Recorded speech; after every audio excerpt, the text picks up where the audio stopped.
Expressway जो आज पूर्वी उत्तर प्रदेश की दूरी को बहुत कम कर रहा है, बहुत कम कर रहा है। कल मैं देख रहा था, कल मैं संत कबीर नगर और खजनी विधानसभा के बीच, धनकटा और खजनी विधानसभा के बीच ऐसे ही एक कार्यक्रम में गया था और वहां पर मैं देख रहा था पूर्वांचल एक्सप्रेसवे की कनेक्टिविटी ने लोगों के जीवन में कैसे परिवर्तन किया है। बहनों और भाइयों, ये पूर्वांचल एक्सप्रेसवे समाजवादी पार्टी ने इसका टेंडर कर दिया था 2016 में। ध्यान से सुनिए, टेंडर किया था इन्होंने 110 मीटर चौड़ा, 340 किलोमीटर लंबा। इसकी लागत इन्होंने तय की थी 15,800 करोड़ रुपए में।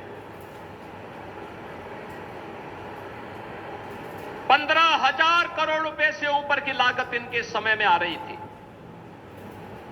जब सरकार आई, बीजेपी की सरकार आई, मैंने 4-5 महीने के बाद जब मैं समीक्षा कर रहा था, मैंने पूछा भी क्या प्रगति है पूर्वांचल एक्सप्रेसवे की। मुझे बताया गया कि जीरो। मैंने कहा जीरो क्यों? कहा साहब जमीन ही नहीं है। मैंने कहा जमीन नहीं तो टेंडर कैसे हो गया?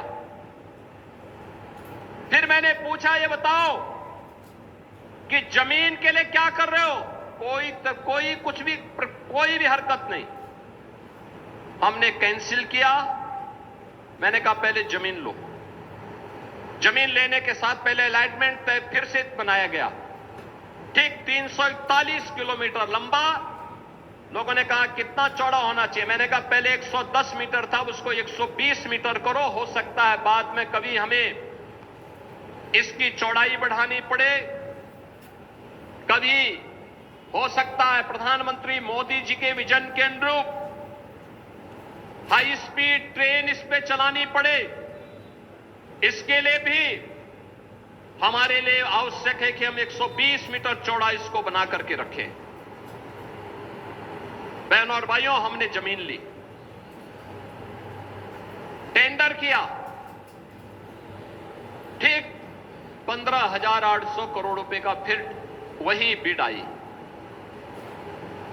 मैं उसको देख रहा था, मैंने कहा यार मेरी समझ में नहीं आया कि 15,800 करोड़ रुपए 2016 में और 15,800 करोड़ रुपए यही 2018 में भी क्यों आ रहा है?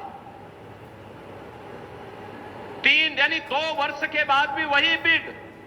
फिर मैंने कहा हम लोग 10 मीटर चौड़ा भी बना रहे हैं इसको। मैंने फिर कैंसिल किया और तीसरी बार मैंने टेंडर करवाया। मैंने उसके कुछ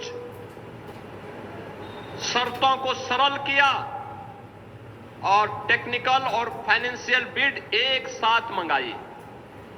आप जानते हैं कितने में हम लोगों ने यह एक्सप्रेसवे बनाया है? 11,200 करोड़ रुपए में। 11,200 करोड़ रुपए। ये जो 3 से 4 हजार करोड़ की डकैती पड़ रही थी ना, यही समाजवादियों की डकैती है, यही समाजवादियों की डकैती है। और इसी डकैती को रोका है डबल इंजन की सरकार। और इसीलिए तो समाजवादी पार्टी को बुरा लग रहा है कि उनकी डकैती को पूरी तरह रोकने का काम ये डबल इंजन की सरकार कर रही है। इसलिए छटपटाहट है। उसी छटपटाहट में जब इनको कुछ नहीं मिला तो जन आस्था के साथ खिलवाड़ कर रहे हैं, राम भक्तों पर आक्षेप कर रहे हैं, अयोध्या धाम को बदनाम कर रहे हैं।